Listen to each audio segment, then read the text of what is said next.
My daughter-in-law starts to get too cozy with me when my son isn't around. But soon things get ugly and I have to take a decision. I am a 62-year-old. My daughter-in-law starts to get too cozy with me when my son isn't around.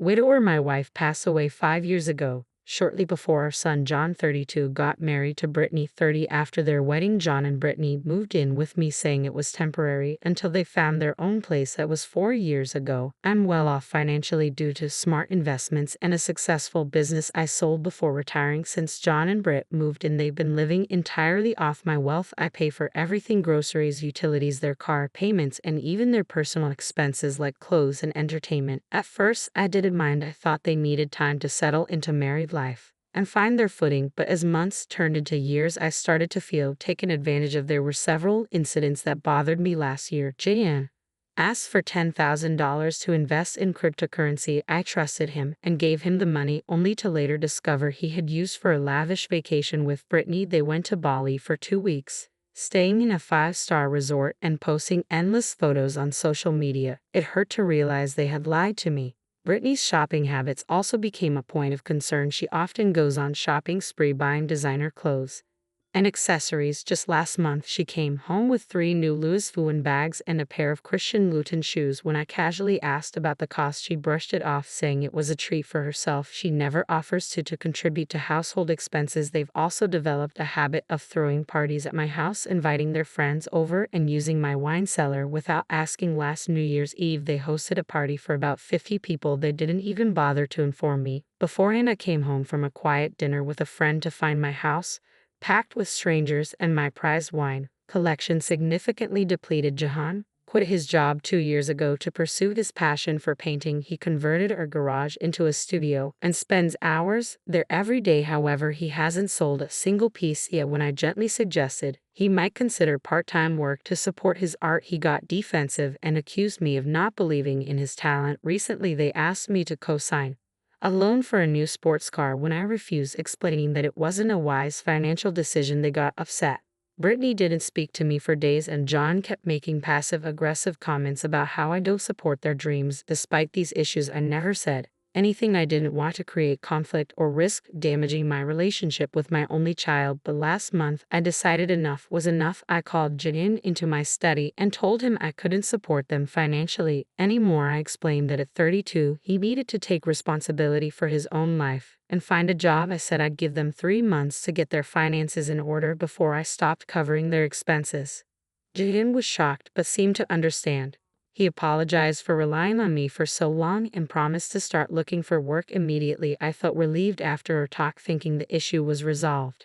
However, things took an unexpected turn. After that conversation, Brittany's behavior towards me changed dramatically. She became overly attentive and started spending a lot of time around me. She began making me breakfast every morning, something she'd never done before. At first, I thought it was a nice gesture, but it quickly became uncomfortable. She'd linger in the kitchen asking personal questions about my day and my plans. One evening, after I mentioned having a stiff neck, she offered to give me a massage. I politely declined, but she insisted, saying her father had taught her great techniques. The way she looked at me made me feel uneasy. During our family movie nights, Brittany started sitting next to me on the couch instead of with Jahan. She would often lean against me, claiming she was cold or tired. It made me incredibly uncomfortable, especially when John was right there in the room. Her compliments became frequent and somewhat inappropriate. She'd tell me I looked handsome or that I must have been quite the catch when I was younger. Once she even said I was in great shape for my age and asked about my workout routine, her eyes lingering a bit too long. Perhaps most disturbingly, Brittany began walking around the house in more revealing clothing than usual. She'd come downstairs for breakfast in short night gowns or tight yoga pants, things she never used to wear around me. Meanwhile,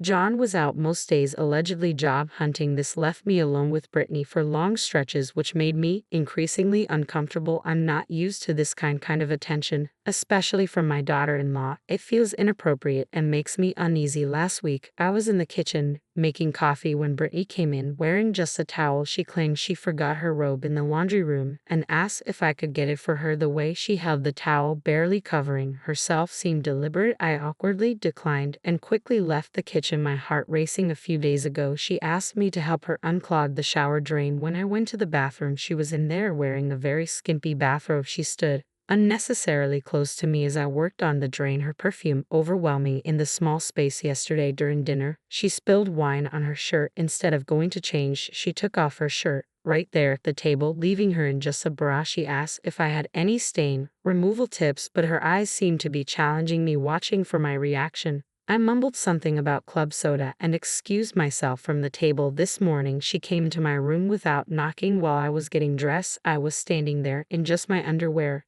and she didn't immediately leave. She apologized, but lingered, her eyes roaming over me in a way that made my skin crawl. I'm starting to feel like something is wrong. Brittany's behavior seems calculated, and I'm worried she might have ulterior motives. I've started being more careful around her. I make sure to lock my bedroom door at night and avoid being alone with her in closed spaces like the kitchen or living room. I've started taking my meals in my study instead of the dining room to minimize our interaction. I've also started making excuses to leave the house when Jane is out so I'm not alone with Brittany. I've taken up golf again, joined a book club, and started volunteering at the local animal shelter, anything to keep me out of the house during the day as a precaution. I've hidden my financial documents and changed the passwords on my accounts. I've hidden my financial documents and changed the passwords. Hate that I feel the need to do this, but Brittany's sudden interest in my daily routine and finances has made me paranoid. I haven't mentioned any of this to John. I'm not sure if I'm overreacting or if Brittany is genuinely trying to manipulate me somehow. Part of me wonders if this is some misguided attempt to ensure I keep supporting them financially. I'm at a loss for what to do. I don't want to accuse Brittany of anything without proof, but I also don't want to continue feeling uncomfortable in my own home. I'm considering asking them to move out sooner than the 3-month deadline I initially gave them. Should I talk to Jan about Brittany's behavior, or am I just an old man misinterpreting a young woman's friendliness? I need some outside perspective on this. Thanks for reading. Update. Hello everyone, I wanted to provide an update on my situation. Things came to a head last night, and I felt I needed to share what happened. As I mentioned in my previous post, Brittany's behavior had been making me increasingly uncomfortable. Last night, things escalated to a point where I couldn't ignore it anymore. John was out late attending a job fair in the city. Brittany suggested we watch a movie together while we waited for him to return. I hesitated at first, not wanting to be alone with her, but I also didn't want to seem rude or paranoid, so I agreed. We settled in the living room to watch an old classic film. At first, everything seemed normal. Brittany sat on the opposite end of the couch, and I felt relieved. Maybe I had been overreacting. After all, I thought. About halfway through the movie, Brittany got up to get a blanket when she returned. Instead of going back to her original spot, she sat right next to me. I tensed up but tried to focus on the movie. As time passed, Brittany inched closer to me. I could feel the warmth of her body next to mine, and it made me extremely uncomfortable. I shifted away slightly, hoping she'd get the hint, but she didn't. Then, during a particularly emotional scene in the movie, Brittany suddenly leaned her head on my shoulder. I froze, not knowing how to react. My heart started racing, and I felt a cold sweat break out on my forehead. Before I could say anything, Brittany took my hand in hers. She intertwined our fingers and gave my hand a gentle squeeze. That was the final straw for me. I abruptly stood up, almost causing Brittany to fall over on the couch. I mumbled something about needing to use the bathroom and quickly left the room. Once in the bathroom, I splashed cold water on my face and tried to calm down. I stared at my reflection in the mirror, seeing the confused and troubled old man looking back at me. I knew I couldn't go on like this. The situation had gone too far, and I needed to address it head on. After a few minutes of gathering my thoughts and courage, I decided to confront Brittany about her behavior. I walked back to the living room where Brittany was still sitting on the couch. She looked up at me with an expression I couldn't quite read. Was it concern or something else? I took a deep breath and asked Brittany if we could talk. She nodded, patting the spot next to her on the couch. I shook my head and remained standing, needing to maintain some physical distance between us. I started by telling Brittany that I had noticed a change in her behavior towards me recently. I mentioned that while I appreciated her attempts to be kind, some of her actions had made me feel uncomfortable. Brittany's face changed as I spoke. The smile she had been wearing faded, replaced by a frown. She opened her mouth to speak, but I held up my hand, asking her to let me finish. I explained that as her father-in-law, I cared for her, but only in a familiar way. I told her that some of her recent actions, the revealing clothing, the unnecessary physical contact, and tonight's hand-holding, were inappropriate given our relationship. I made it clear that I wasn't accusing her of anything specific, but I needed her to understand that this behavior had to stop. I asked her to maintain appropriate boundaries and treat me as she would any other older family member. As I spoke, I saw various emotions flicker across Brittany's face: surprise, confusion, and then what looked like anger. When I finished, the room fell into an uncomfortable silence. After what felt like an eternity, Brittany finally spoke. Her voice was cold and hard, nothing like the overly sweet tone she had been using. With me lately, she said. She was deeply offended by my implications. She claimed she had only been trying to be nice to me and that I had completely misinterpreted her actions. Brittany stood up, her face flushed with anger. She said she couldn't believe I would think such horrible things about her. She accused me of having a dirty mind and twisting her innocent gestures into something perverted. Before I could respond or verify anything, Brittany stormed out of the living room. I heard her running up the stairs and slamming the bedroom door shut. I stood there in shock, trying to process what had just happened. Part of me felt guilty for upsetting her, wondering if I had indeed misread the situation, but another part of me felt relieved to have finally addressed the issue. Regardless of her reaction, I went to my study and sat there replaying the conversation in my mind. About an hour later, I heard John come home. There was some muffled conversation upstairs and then silence. This morning, neither John nor Brittany came down for breakfast. When I went to the kitchen to make coffee, I found a note from Jan saying they had gone to stay with Brittany's parents for a few days. The note didn't mention anything about what had happened last night, which made me wonder what Brittany had told him.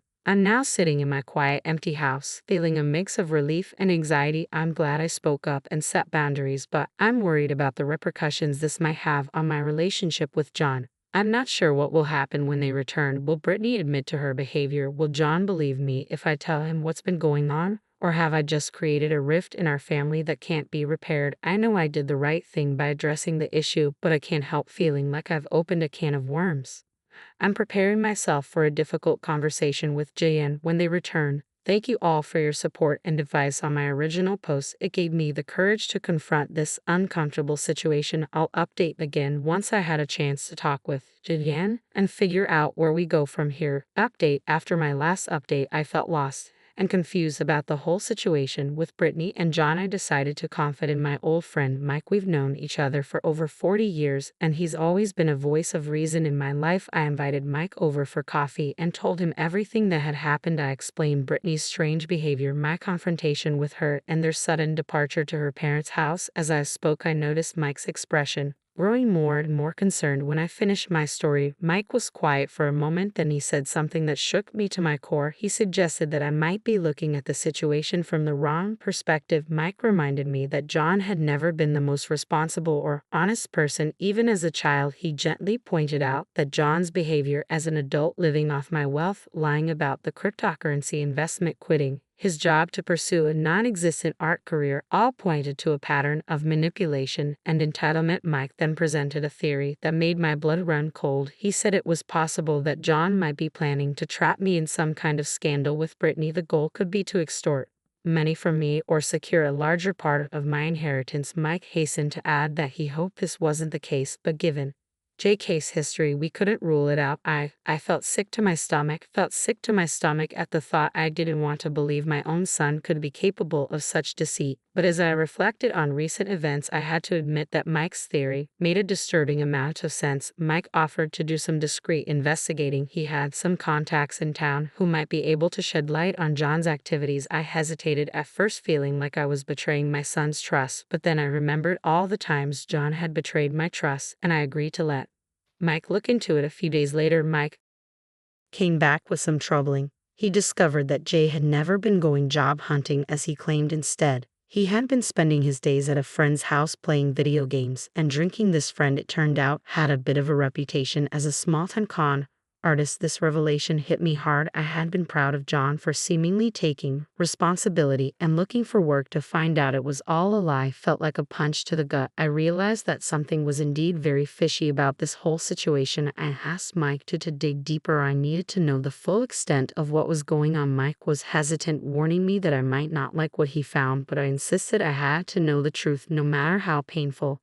It might be. A week passed, and I heard nothing from Jan or Brittany. I was a nervous wreck, jumping every time the phone rang or there was a knock at the door. Finally, Mike called and asked to meet me in person. From the tone of his voice, I knew he had found something significant. We met at a quiet coffee I knew he had found something significant shop out of town away from prying eyes and ears. Mike looked grim as he sat down across from me. He took a deep breath and told me what he had discovered through his contacts. Mike had uncovered a shocking plan. John and Brittany had been plotting to accuse me of making inappropriate advances towards Brittany. They intended to use this false accusation to force me into giving them a substantial part of my wealth and inheritance. They had even gone so far as to consult a lawyer about how to proceed with their plan. I felt like the ground had disappeared from beneath my feet. My own son, my flesh and blood, had been planning to destroy my reputation and extort me, and Brittany, who I had welcomed into my home and treated like a daughter, was complicit in this cruel scheme. As the shock wore off, it was replaced by a burning anger.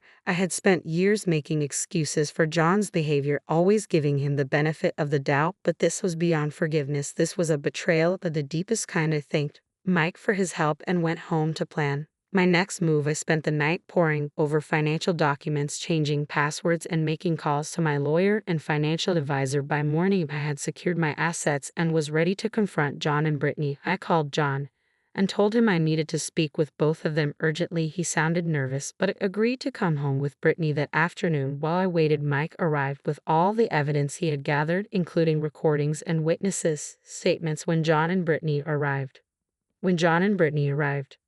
I was sitting in my study, Mike by my side. I asked them to sit down, and before they could say anything, I started speaking. I told them I knew everything about their plan. I laid out all the details: the false job hunting, the consultations with the lawyer, the planned accusation. John's face went pale, while Brittany looked like she might be sick. John tried to interrupt, to deny everything, but I held up my hand to stop him. I told him I had proof of everything I was saying. Then, just as Mike had predicted, John tried to turn the tables. He stood up and pointed at me, his voice shaking with fake outrage. He accused me of making lewd advances towards Brittany, saying that was the real reason they had left. I let him finish his performance.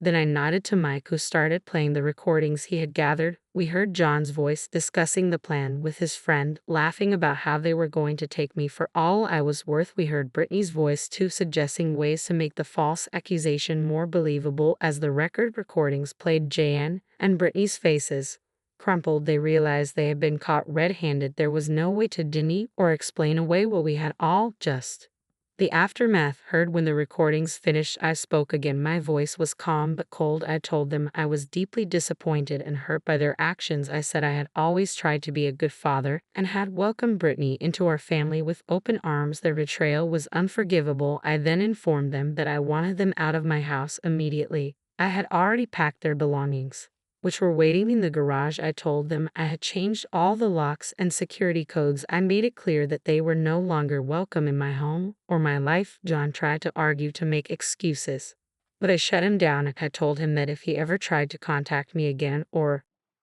made any attempts to spread false accusations, I would not hesitate to make all of this evidence public. The thought of his reputation being destroyed seemed to finally silence him. Brittany started crying, begging for forgiveness, saying it was all JK's idea. I didn't respond to her pleas. I simply stood up, walked to the door, and held it open, waiting for them to leave. With slumped shoulders and averted eyes, Jan and Brittany walked out of my study, out of my house, and out of my life. As I watched them drive away, I felt a mix of relief, sadness, and anger. Mike put a comforting hand on my shoulder. He reminded me that I had done the right thing, that I couldn't let them take advantage of me any longer. I nodded, knowing he was right, but still feeling the ache of loss in my heart. Over the next few weeks, I took steps to protect myself legally and financially. I updated my will, removing John entirely. I informed our extended family about what had happened, wanting to get ahead of any stories Jan and Brittany might try to spread. It's been a month now since that confrontation. I haven't heard from John or Brittany, and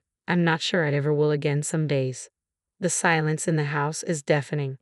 Other days it's a blessed relief. I'm still processing everything that happened. I'm angry at John and Brittany for their betrayal, but I'm also angry at myself for being so blind to their true nature for so long. I'm working with a therapist to deal with these feelings and to learn how to move forward. I'm grateful for Mike's friendship and support through all of this. Without him, I might never have uncovered the truth. He's been checking in on me regularly, making sure I'm not isolating myself too much. As for the future, I'm not sure what it holds. I'm considering selling the house and moving to a smaller place, maybe in a different town. I think a fresh start might do me good. I'm also looking into volunteering opportunities I have a lot of love to give, and if I can't give it to my own family, maybe I can make a difference in someone else's life. To everyone who read my original post and first update, thank you for your support and advice. Life has taken an unexpected and painful turn, but I am determined to move forward. If there's one lesson I've learned from all this, it's the importance of trusting your instincts and not letting family ties blind you to the truth. Thank you for letting me share my story. Hope it might help someone else who finds themselves in a similar situation. Trust your gut, seek help when you need it, and don't be afraid to stand up for yourself, even against family.